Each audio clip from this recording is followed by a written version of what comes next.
Hey,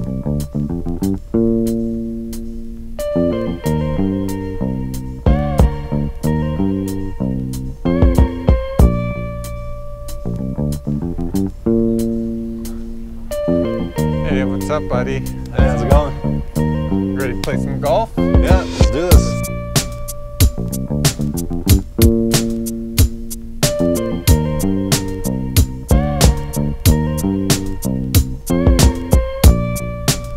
We're living here in Vancouver. You started playing poker. There's a lot of heads-up, sit-and-go poker players who live here.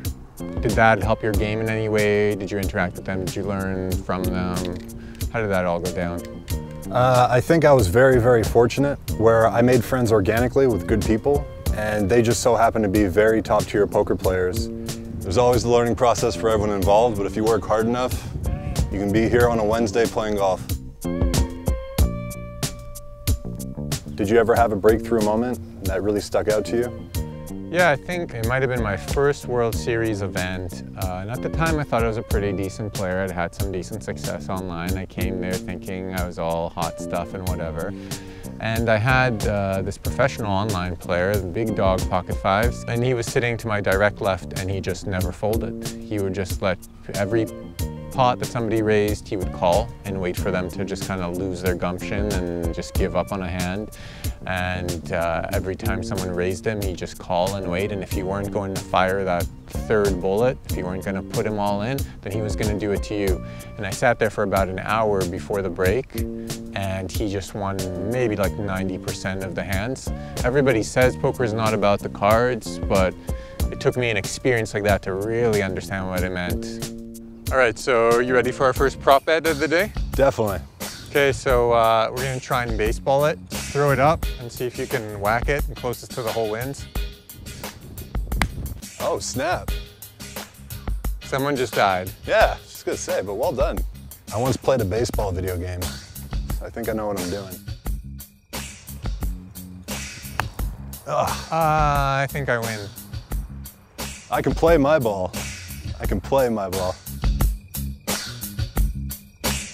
In your opinion, what do you think is kind of the most important thing if you're an aspiring poker player? I actually think there's one that's overlooked, but is a clear number one, and that's bankroll management.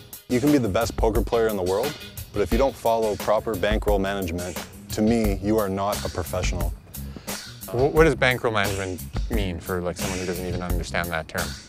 I think that bankroll management more or less means that you have enough buy-ins for the stakes you're playing. So if you're playing a dollar game and let's say heads up, you need $100 or roughly 100 buy-ins to be able to not only play properly, but handle the stress and the variance that is involved in any level of poker.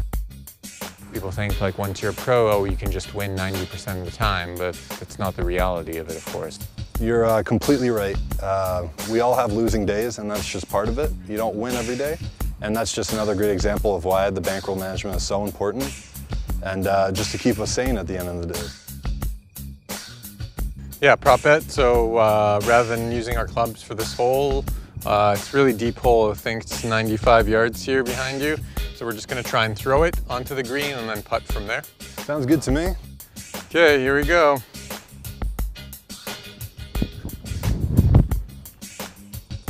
Oh, that wasn't very deep, and it hurt my shoulder. It's gonna be easier than I thought. Do I have to throw it off the green?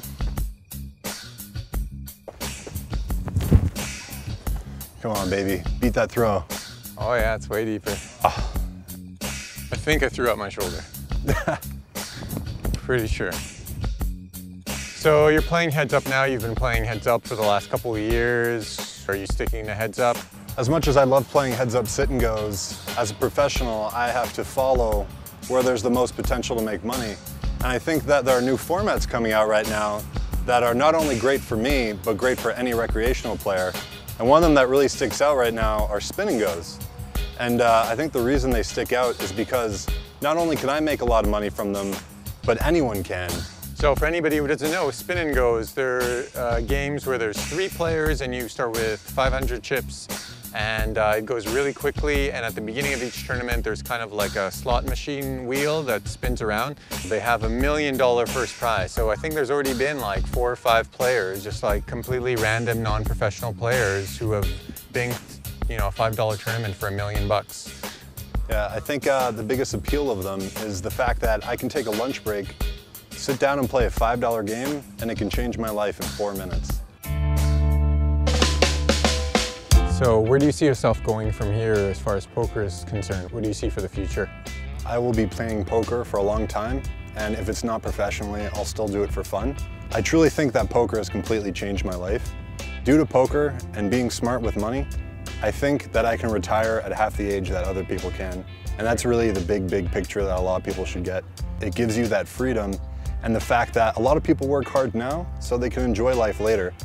With poker, you can work hard now, but you can also actually enjoy life. And you make that decision to sit down at the tables or go spend a day with your family on a beautiful day. Or go play golf on a Wednesday afternoon. And that's what it's all about.